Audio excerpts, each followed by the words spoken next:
My name is Ann Phelim. And I'm Phelim Apology, and welcome to the Ann Phelim Scoop. We'd like to start today with an announcement. Here at the Ann Phelim Scoop, we take accuracy and ethical journalism very seriously. As such, we'd like to open with an apology for our failures in this regard. We would like to announce an abject and sincere apology to Bill and Hillary Clinton for our previous journalism, which may have erroneously suggested that they are unethical, venal, immoral and corrupt. Nothing could be further from the truth. In particular, we would like to state that any implication from us that Hillary Clinton's use of a private, outside computer server while she was Secretary of State was reckless and probably designed to hide corrupt activity. This was, we now recognise, a completely unjustified accusation.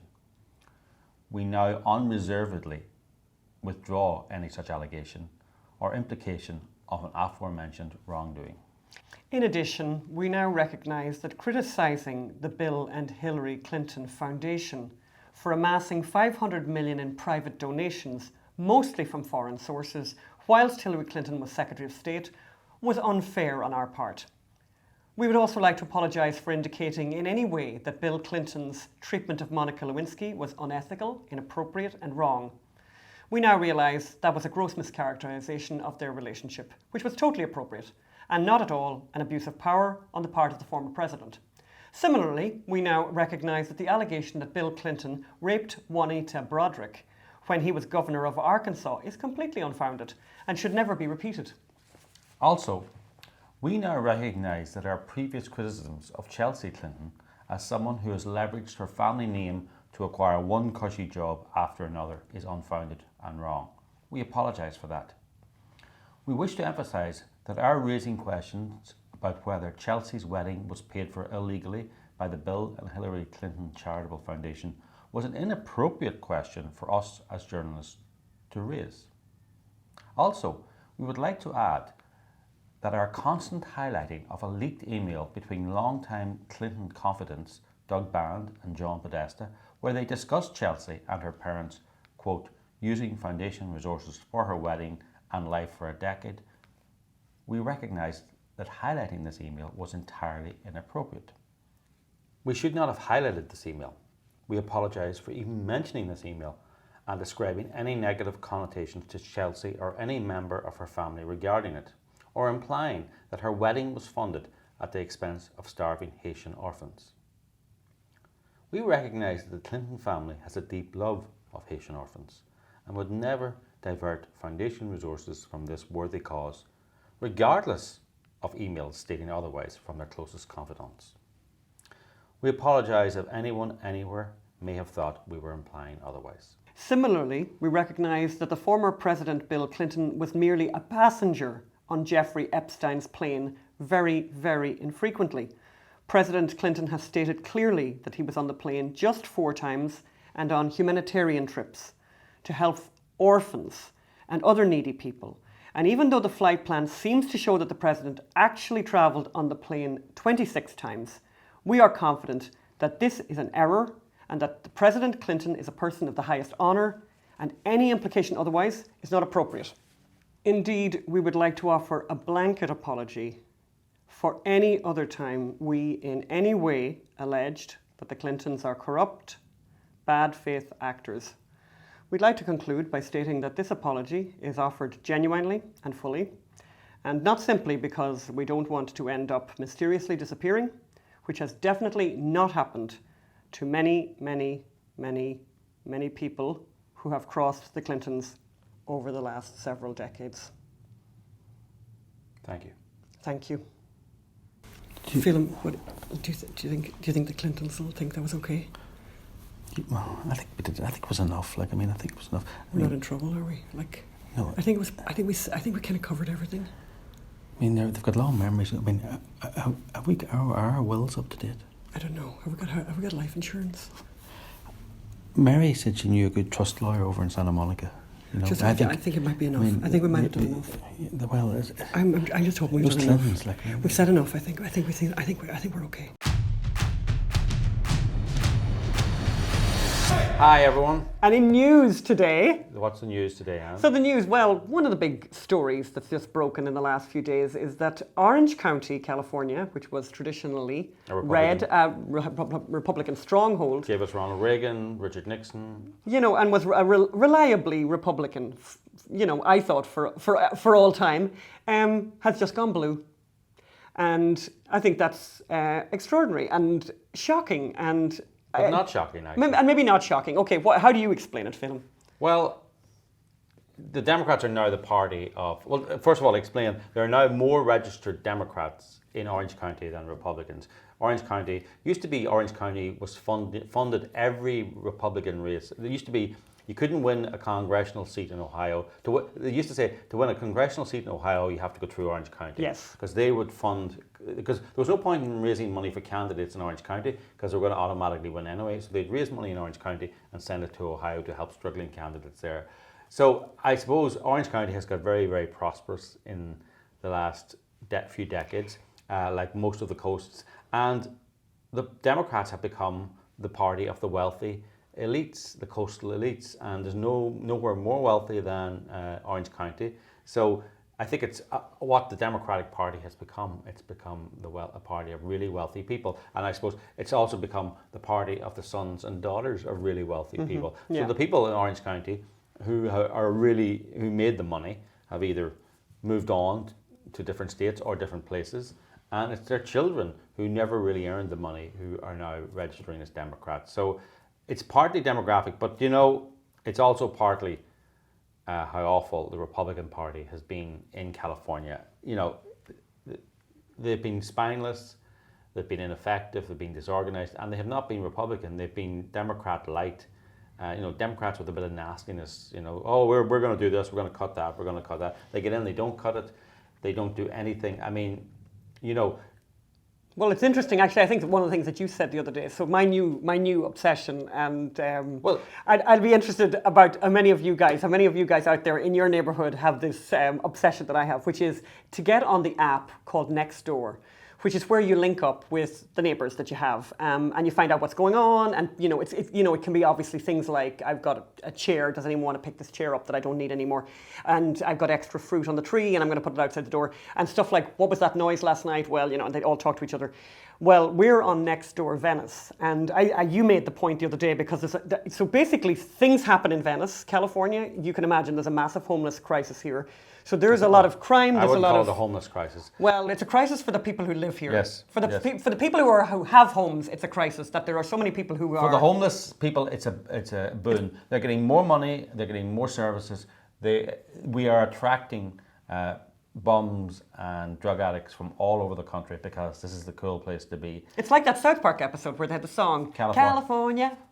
We love the homeless. Yeah. And it seems to be the case because it is extraordinary here. And actually, I'm going to take some photographs over the next while and I'll put them up on the Facebook page and you can see how bad it is. So, you know, Los Angeles and San Francisco and lots of other places are basically third world.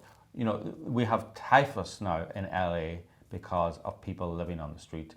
We have defecating on the more street. defecation than India. It's third world. Are the Republicans offering a solution to that? Are they offering an alternative to that? Is their voice? Where are they? Where are they shouting about this stuff? And you know, you go on Nextdoor, you hear more Republican politics from the voices of liberals in Nextdoor than you do from the voices of Republicans on your TV every day. Why would people vote Republican when they're not offering any radical solutions to this crisis that is outside people's door every day? They're not there. And people are crying out. I mean, they're crying out for leadership here. Like, so in this area, you know, a group of concerned citizens who are overwhelmingly liberal. And it's really funny. So on Nextdoor, because they're like everyone's very liberal, they start out every one of their postings with, now I am more liberal. Like, I am the most liberal person I know in Venice, because they're kind of like out liberaling each other, and it's like really competitive. And the last thing they want, like, they're terrified that anyone would think that they're not liberal. So they start their post off by saying how liberal they are. And this story, this recent spat that's happened on Nextdoor, that's massive. Like, honestly, I think there's like maybe 150 comments so far, and it's got like really aggressive, and everyone's piling in. So what happened was, and what's happening is, People own homes, $2 million homes, $3 million homes, and right outside the door, where they have, by the way, their little children and stuff, right outside the door, someone has moved in. Someone has moved in in a tent, and they're living there and defecating there, and several people, and they're taking their drugs, and then they're having, a nice few cocktails late at night, and screaming blue murder at each other in the middle of the night. And what these neighbours have decided to do to try and get them to move is they've put down these planters. So these really expensive planters have been put along a couple of these streets to stop people with tents. And guess what the city of Los Angeles did? The city of Los Angeles can't remove homeless people in tents, but within 12 hours they went out and removed every planter from that these cost, streets. by the way, vast amounts of money. And are really prettified the streets. So basically, anyway, it's got really, really heated. And I mean, honestly, I've got pages and pages of these comments. And I could honestly, I'll post up a bunch of them actually, so that you can read them yourself. But here's one guy, John. I won't say his full name or whatever. He lives in Venice. I'm about as liberal as they come. So that's how he starts, right? So he just has to let you know that he's super, and the Latino family below me has been here for 35 years. The elderly Asian man across the street has lived here since the 70s. Because that's another thing in the argument that they all have is, oh, you just arrived. You're part of the horrific gentrification. So it's the whole thing that you have to say that you've been here forever. You're all competing with each other about how long you've been here. And he says, very lengthy post, by the way. Let me give you some examples of the problems we face. These facts are not exaggerations. People are selling heroin on our street. $3 million homes, right? This is an organised criminal activity. There's a man that rides by on his motorbike doing his drug drops and money pickups day and night. We've reported it to the police. The response is that there's nothing they can do. We've witnessed people living on the sidewalks directly in front of our homes shooting up with needles in broad daylight. When the police are called, they say there's nothing they can do. They found dirty needles in the sand at the park where our kids used to play. A homeless man, I'm just running through, I'm going to stop now. A homeless man peed outside the 13-year-old girl's window living below us while leering through her window while she studied. She's terrified to this day. She's lived in Venice with her family in her entire life. But and then he has he said, get the bleep out of Venice, scaredy. A NIMBY little girl, right? And basically, because there's all these people saying you're a NIMBY, not in my backyard type of person. So there's a huge pile on. This guy, by the way, wrote this amazing piece. Some people are writing and saying he should publish it in the Los Angeles Times. I just want to put some context that you never hear. So this is not rents increasing or house prices increasing and people who lived in houses all these years suddenly being thrown out homeless on the street and having no shelter. There's a thing called the Jones Act that no one talks about. So 5 years ago, or even when we first came here 10 years ago, the city used to lift people's property off the streets and take it away and basically force the homeless into shelters, force the homeless to get their act together. ACLU took the city to court and the city settled and they now cannot remove people's tents. So we've got tent cities in Venice, tent cities. It's quite shocking. And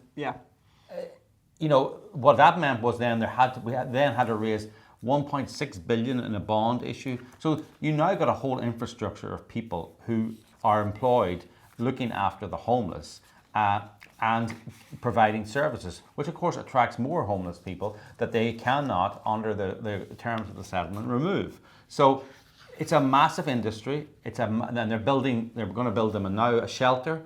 A mile from the beach, not out in an industrial zone, 5 miles away, 10 miles away. I'm sorry, I'm going to correct you, Phelim. They're building the shelter for the homeless 1 block from the beach. So, the whole thing is how close, people around here, how close can you be to the beach? We're a big distance from the beach. The people who are really close to the beach, pay a huge amount of money for that privilege, they've worked their ass off to get there.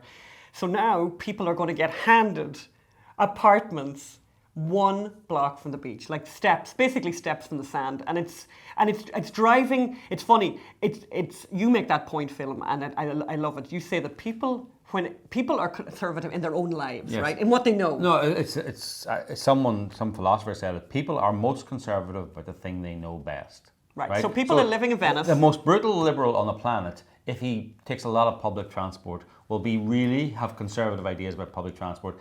If he plays sport, he'll have conservative ideas about sport. And so the people living here in Venice who know how much they're paying in property taxes are liberal and everything else. Exactly. And so that's why they. But where is where are the Republicans? Yes, where are the Republicans in the middle of this? We're not hearing them. They're not coming door to door, by the way, and getting people, rallied around. They're not showing any leadership in this area. So it's just interesting. And we sort of connected these things this week and said, this is really what's happened here. And this is the reason that Orange County has gone blue, which is really, by the way, it really is, shame on them, actually. Really shame on them.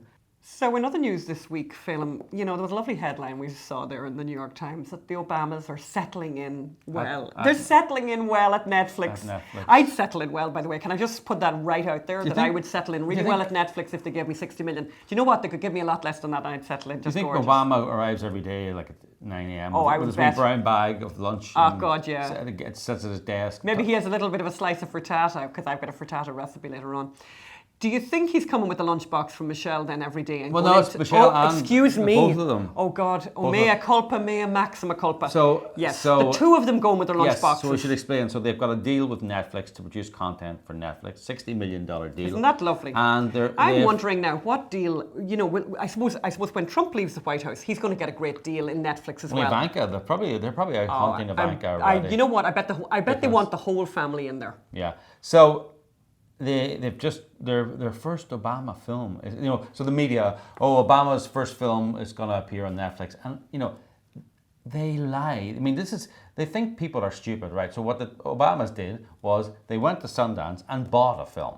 Right. They did not produce, but you read the article in the LA Times or in the Hollywood Reporter, you think that the Obamas, Obama was there, choosing the director, choosing the gaffer, fixing the lights. I'm not happy with the lighting. I'm not happy with the lighting. Eating the crap catered food. On the set. On the set. But no, I mean, they went to Sundance, stayed in a nice hotel, went to a screening, or one of their people went to a screening, and they bought a film. And you can buy a lot of films at Sundance if you got 60 million of Netflix's money to play with. Very nice, and I'd say you'd be very popular in Sundance with that money. And of course, obviously, the Obamas are popular. But the media is implying that they are these producers who are sweating over and buying rights. They're not. They went on a nice little jolly to Sundance, bought a film. I mean, maybe they will. I actually think I can't see the Obamas being a production machine for Netflix. Who knows? But we'll watch this space. I can't see them. I can't see them. We know making films is actually quite a grubby business. Yeah. It's a tough job. It's a tough job. Maybe for us it is. Maybe for them the water's part. I think the water's my part for them.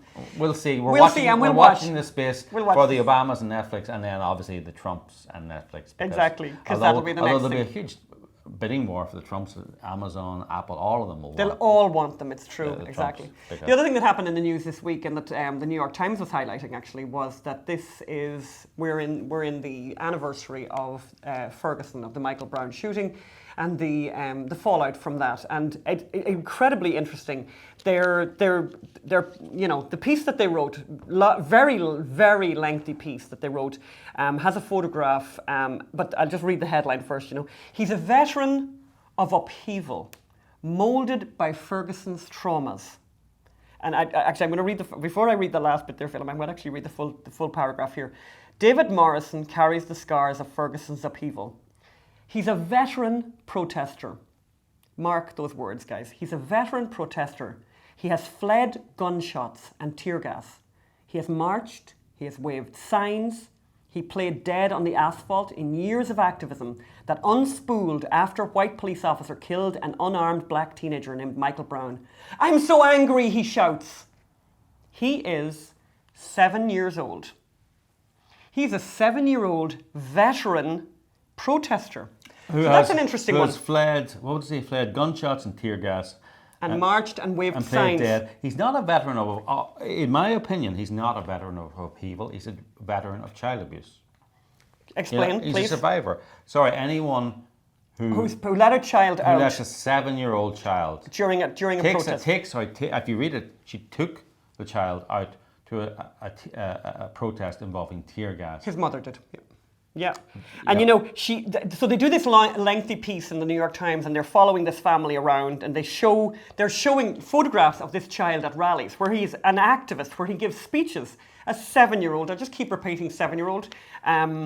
Yeah, a 7-year-old, and for those of you who have 7-year-olds and know 7-year-olds, you know how it works with those guys. But there's a moment here, where he's in the back of the car, and obviously the reporter is there, or whatever. David piped up from the back seat. This is the 7-year-old.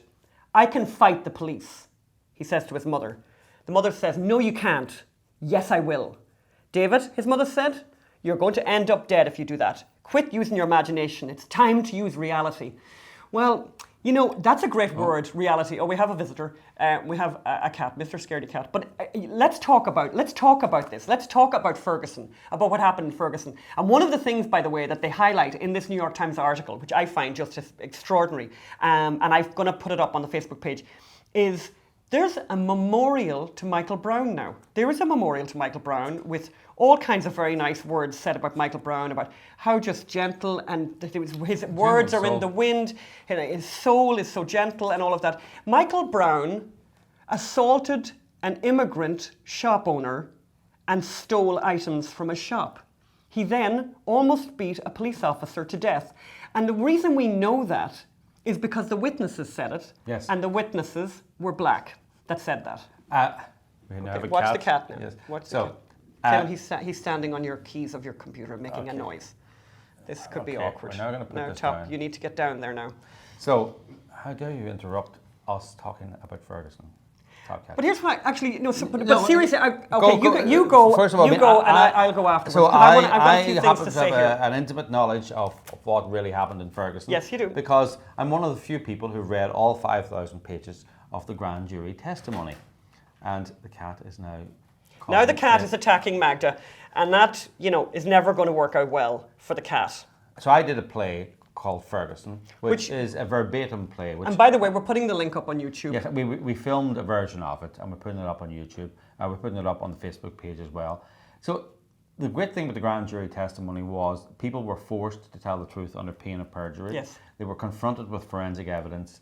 So you had people who had told reporters, and reporters, I was going to say believe, but actually reporters, they did not believe it, because some of the people told reporters things that were physically not true. That I saw this from my apartment, and their apartment was incapable of seeing where Correct. the apartment was. Yes. So the play is amazing. Every eyewitness who told the media one thing, when they got into that grand jury room, they withdrew it. They withdrew it, or they eventually withdrew it when they were confronted with the evidence. And that is why, when I did the play, 9 members of the cast walked out. They didn't like the truth. The truth was not what the media and the New York Times had told them, and is still trying to tell them. And Michael Brown, he was involved in stealing, assaulting an immigrant in a shop, walking up the middle, even when the cops were called, walking up the white line in the middle of the road. He was high on drugs. He attacked a police officer once in his car. The police officer shot at him. He came back and attacked him again. He then ran to a grassy knoll. The police officer got out of his car, and he turned and came back and charged at him. And that is not what I'm telling you. That's what the witnesses, most of them African American, many of them anti-cop. Yeah, and very reluctant to give evidence. So if you go on, it's incredible. But if you you should go on watch the Ferguson on YouTube, you will see that what this 7-year-old boy. By the way, the 7-year-old boy shouldn't know anything about this. It's just terrible. What he should know is what actually happened. He should know the truth. And I just want to. It's worth reading this, because I want to link this up, actually, interestingly enough, to the Gosnell story. They have put a monument up to Michael Brown in Ferguson, Missouri, and here's what it says: "I would like the memory of Michael Brown to be a happy one. He left an afterglow of smiles when life was done. He leaves an echo whispering softly down the ways of happy and loving times and bright and sunny days. He'd like the tears of those who grieve to dry before the sun of happy memories that he left behind when life was done." There's not much there now about an assault. Well, he did leave an afterglow. He left an afterglow on the cheek of an immigrant shop owner. And by the way, so here's and obviously, by the way, it is a tragedy that he's dead, that anyone gets shot. But if you assault, newsflash, if you assault a police officer,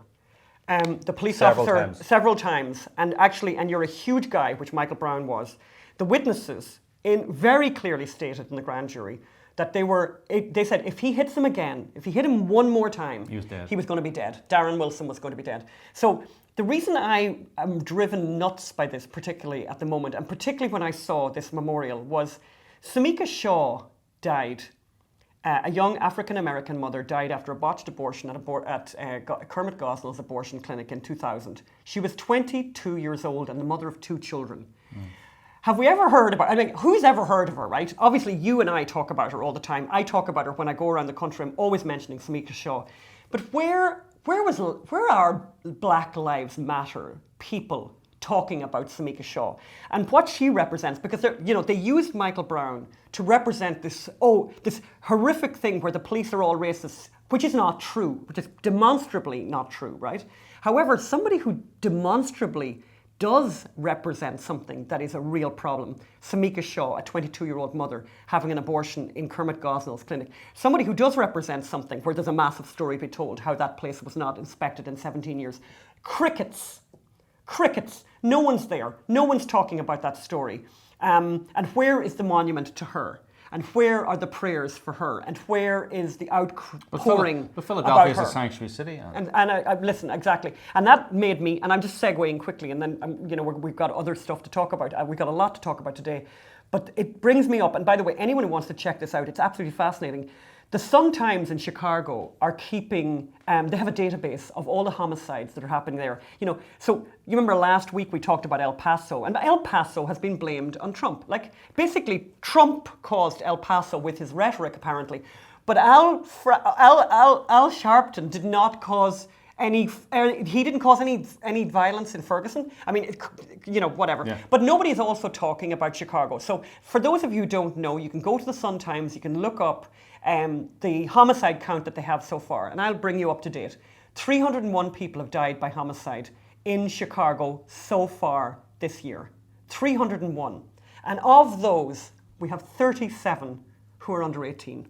Now, so here's what we got. We have an El Paso happening every week in Chicago, and no one's talking about it. No one cares. So I have to say, you know what my new thing is? My new thing is I'm outraged by selective outrage. Outraged by selective outrage. I am appalled by selective outrage. Shut up with your selective outrage about be outraged, but be consistently outraged. If you're outraged by El Paso, if you're outraged by Ohio, get outraged by Chicago. And if you're not, and if we don't hear you talking about Chicago, if we do not hear you talking about the truth about Michael Brown, you're a liar. Well, we know you don't care about people. You don't care about people, and you don't care about black people. You're making this point for a different reason. Exactly, because I didn't mention that, because most of the people, who die by homicide in Chicago are black, are from the African-American community. There's my little rant for the day. But you know what? It really does annoy me, and it really does annoy me because it drives me nuts about Samika Shaw. She was only 22, God help her. She was 22 and a mother of 2 children, and she's dead, and no one cared. In a sanctuary city and in the progressive city of Philadelphia. Shout out to everyone in Philadelphia, all the people that we love and we know are watching. And thank you for writing in to us, by the way, Detective Jim Wood and all the Woods family who are big supporters. If every member of the Woods family in Philadelphia watched this podcast, we're sorted. We'll be the number one podcast. Yeah, exactly. Just the relatives of the Woods. We'd be completely sorted. Get them organised, please. Yeah, exactly. So we're on to movies now, and actually there was big news at Universal about The Hunt. Can you talk to that one, Phelim? Well, The Hunt is a movie from Universal. It's just business. Hunting human beings for sport. Hurry up. So it's true. We're being hunted. So as you've seen from that trailer. Yeah. I don't know, what did you see? I'll tell you what I saw. I actually was excited for this show to come out because the deplorables, as they were called at the show, the deplorables are salt of the earth. You'd all recognise yourselves. We'd all recognise ourselves. And there are people. They're kind of like... It's the elite liberals who are attacking and trying to hunt the deplorables. And it's the deplorables who are turning the tables in that trailer. And, by the way, and see how they're turning the tables? They get their hands on weapons. Yes. Guns. Yeah. So it's a anti-elite movie. It's a pro-Second Amendment movie. It's a perfect MAGA movie. Yeah, and that's why it's disappointing to see conservatives attack it. It's disappointing, actually. I think the president made a mistake in attacking it.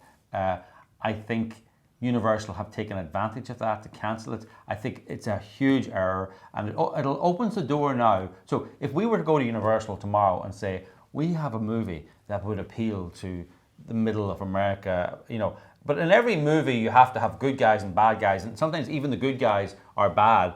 Universal go, no, we don't want to do anything that might show the MAGA people to be bad or complex characters. So this, by Universal cancelling the launch of The Hunt, it allows them to cancel every other conservative movie that's ever been suggested, any movie that even shows conservatives or Republicans in a good or a bad or a complex light. So they're going to take advantage of this cancel culture now to cancel other things, and I think the cancelling of The Hunt has been an own goal by conservatives or Republicans. I'm thinking of starting a petition, actually. Look at you with your petitions. To ask Universal to reinstate it, to reopen it.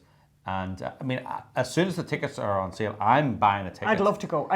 And yeah. we want our people out there who listen to the podcast maybe to come to LA and join us some night, actually. That's another idea. Yeah. That meatballs in a movie. Meatballs in a movie. Meatballs in a movie. There you go. There's something. I think we can sell that. We've had a lot of good responses to your meatballs, by the way. Oh, we did have yes. I think People, even Supreme Court Justice Clarence Thomas may have eaten my meatballs. Well, I think we I saw Ginny. On Facebook. We saw that on Facebook. So, Very excited so about please that. don't join the outrage against The Hunt. Urge Universal to uncancel it. Yeah. Let's not burn books. Let's not burn books. Let's not burn books. Let's not be like liberals and cancel people. No, we shouldn't cancel people's works of art. A lot of people worked Yeah. on that show and told a story, and we should be open to watching stories and listening to other people's opinions. Yes. In other news and movies, because we're going to look at things that have just come out. So just available now on Netflix, for those of you who didn't see it before, is Julie and Julia, which tells the story of Julia Child. And as you may have noticed, I'm very interested in food. And this, so I remember distinctly when this came out in the movie theatre, and we were living in DC at the time, and we were super involved in politics, super, doing the usual Ann and Phelim stuff, like super under pressure, lots and lots of politics. And I thought, you know what, I'm going to go on my own on some Saturday and watch this Julie and Julia, because it's right up my alley. It's going to be all about food and everything. And here's what liberals do when they're making movies, and it's incredible, actually. They'll make a movie about food, like this one. They'll make a movie about Julia Child, about food, and they'll just slap you for being they'll sprinkle or slap you. To use a food metaphor, they'll sprinkle a little socialism over. Sprinkle a little socialism or sprinkle a little bit of a slap. So there's just a moment in the film, and would I recommend Julie and Julia? Yes, in a way, because it's kind of curious, the story and stuff like that. But I have to say, it has been forever ruined for me, by the way, by them going political. So I would have so it's hard, actually, it's hard for me to judge it, because they ruined it for me. For example, so what they did was, the young girl, so the premise of the idea of the movie is that there's a young girl in New York who's whatever, going through some kind of a phase in her life, and she says, as a challenge to herself, I'm going to cook one of Julia Child's recipes every day for a year. And it's a great concept, great idea. And she does, and she starts a blog, and the blog becomes famous and whatever, and she starts doing this stuff. And at the end, of course, coming close to the end of the year, she's under cerebral pressure, and she has all these recipes to do, and so she takes a day off work. But her blog has become kind of famous, so her boss finds out that she took a day off to do these recipes, right? So then he calls her into the office and says, I noticed, you kind of criticizes her or whatever, but then says to her, completely gratuitously, if I was a Republican, I'd have sacked you.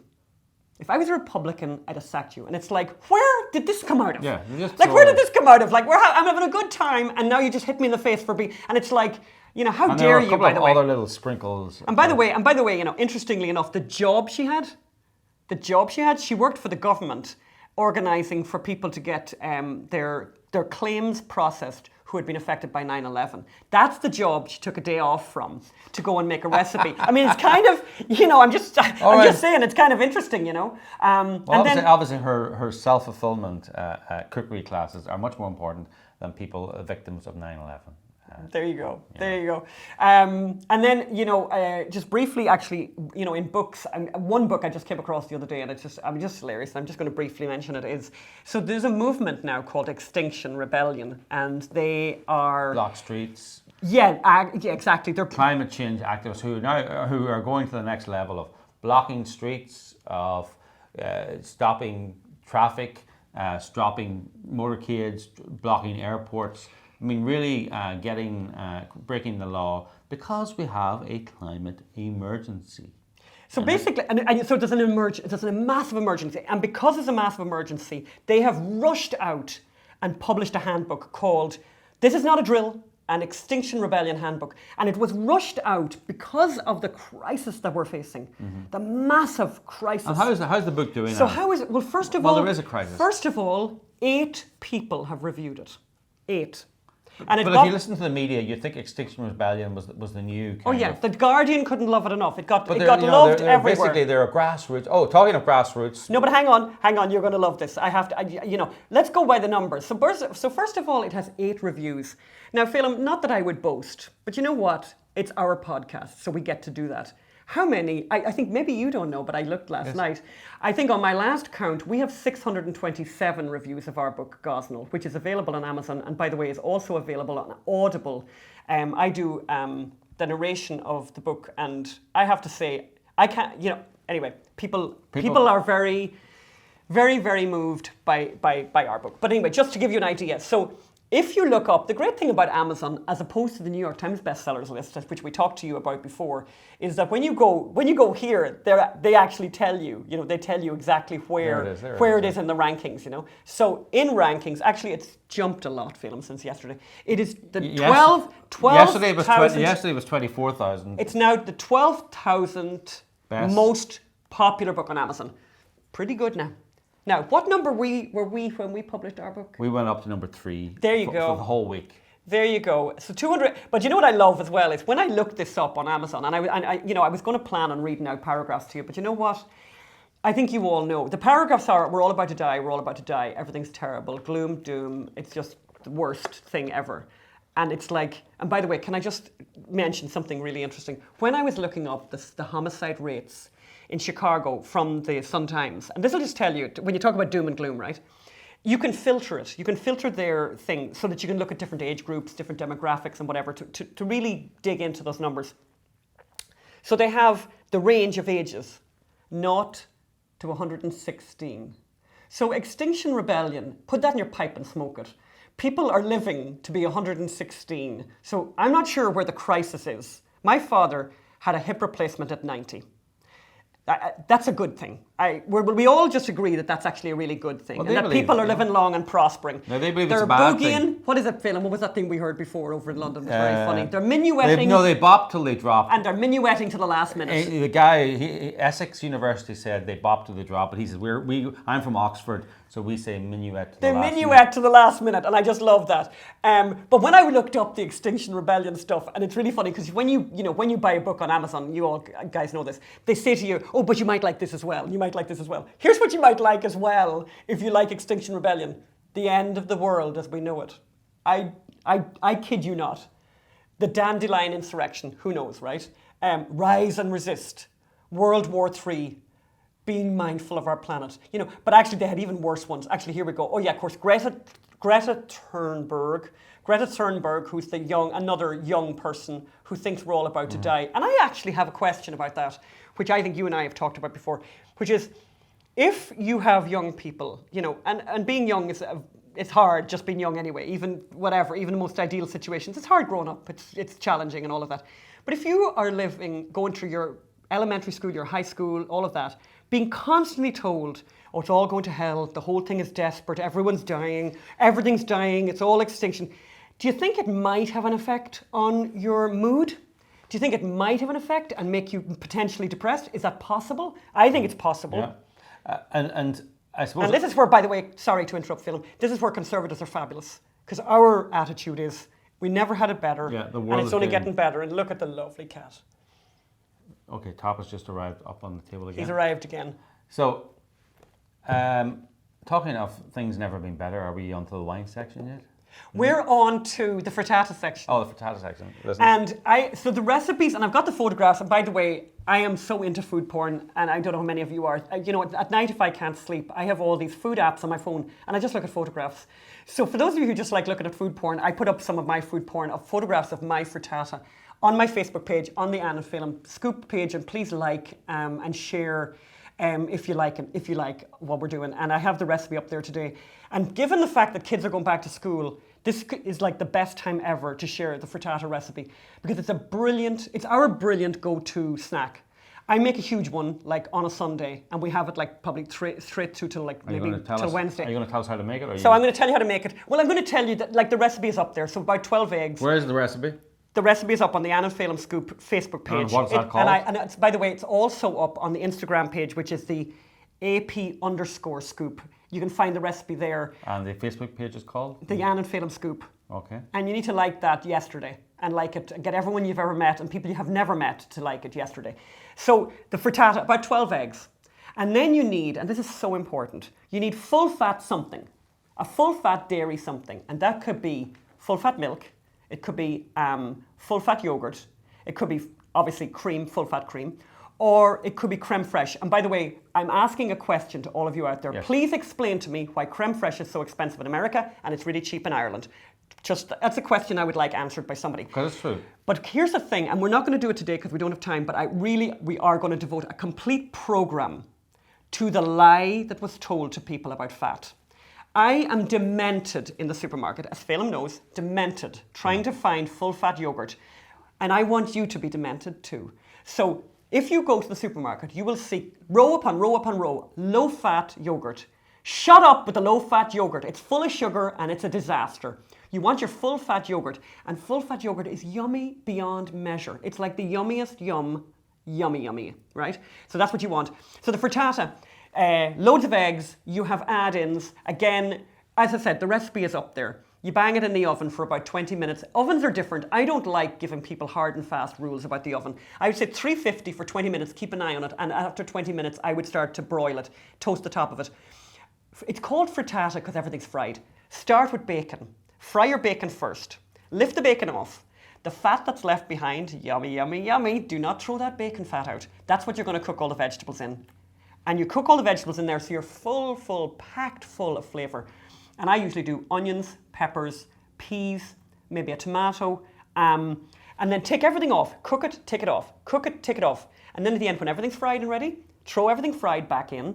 Throw in your egg mixture, which is 12 eggs, about a cup and a half of your cream, and then your big handful of cheese. And you could do a hard cheese, and again, as I said last week, don't bother grating your cheese. Throw that cheese into your machine. Or if you have, you know, like a Blendex, or whatever they call them, you know those Blendex, whatever they're called. The one that can blend cement is the one you want. Don't get one with a small motor. And then what you do is blitz, or you could use, by the way, goat's cheese, which flakes, and then flake it on in there. Bang that in on top of all your fried stuff, bang that in, leave it, move it around, gently move it around so that everything's incorporated, so every slice of your frittata has a bit of everything yummy. Then put it in the oven, as I said, 20 minutes at 350, and then give it a little bit at the top, depending on your oven. You might need a bit longer, but you don't want it overcooked. Then you take it out, you can eat it hot, you can have it with a salad, you can have it for breakfast. I have all eggs, always with sriracha. I can recommend it.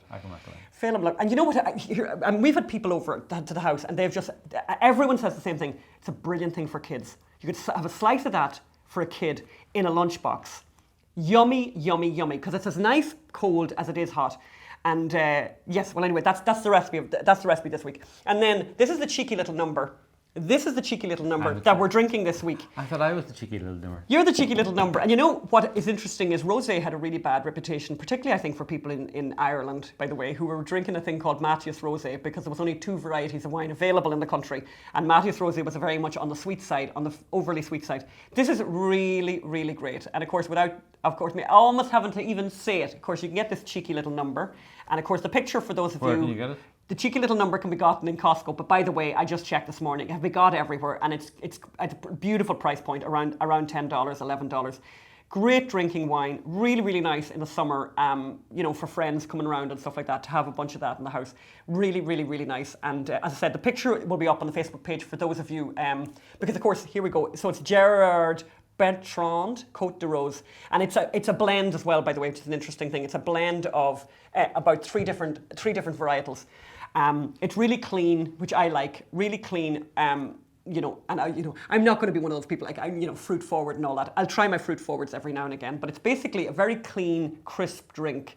If you like things on the crisp and dry side, it's very much on the dry side, but it's just delightful actually, and not fruit forward. I would say it's gentle and subtle on the fruit front. I've got to be really careful how I say fruit front very fast because things could go to hell very quickly. We're wrapping up right now. There's one more tiny thing I want to say, and please.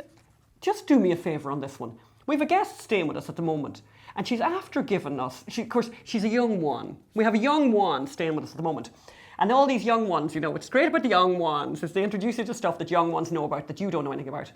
So this young one who came from Ireland has told us about a girl called Clara McHugh. She's a young girl. She's apparently in college in Birmingham right now. She's from Belfast. And she's basically one of those girls who's been recording stuff in her bedroom. I have never heard the like of it. I heard it in the car the other day when I was with the young one. So I would recommend you go on YouTube. Her stuff is on YouTube. One is called Clara McHugh. CLARAMCHUGH. And the song that blew my mind, by the way, was called Medicine, and another song called The Rush. But Medicine, I was like unbelievable. I'll put them up. What an amazing young person, by the way, this woman, Clara McHugh, is. So we just were super impressed with her. And, every time we come across something yummy like that, we're going to share it with people. But honestly, give it a listen and you tell me what you think about Medicine. I think it's an extraordinary achievement by a young one. So, thank you for tuning in today, for watching. Thank you very much. And it's really lovely when you guys write comments on the Facebook page and we will respond to you. Send questions or whatever, but please do go and like the Ann Phelim Scoop Facebook page and write and tell us what you want us to do more of, less of. And if you think I talk too much, and I know some people maybe, including Magda, said I was talking far too fast. And I agree with you. But that's only a bit of the nerves. That was a bit of the nerves. Too fast, yes, but I think maybe we should have subtitles for you. Oh no, I will learn to speak slower. Listen, thank you so much everyone, and we look forward to seeing you next week. Good night.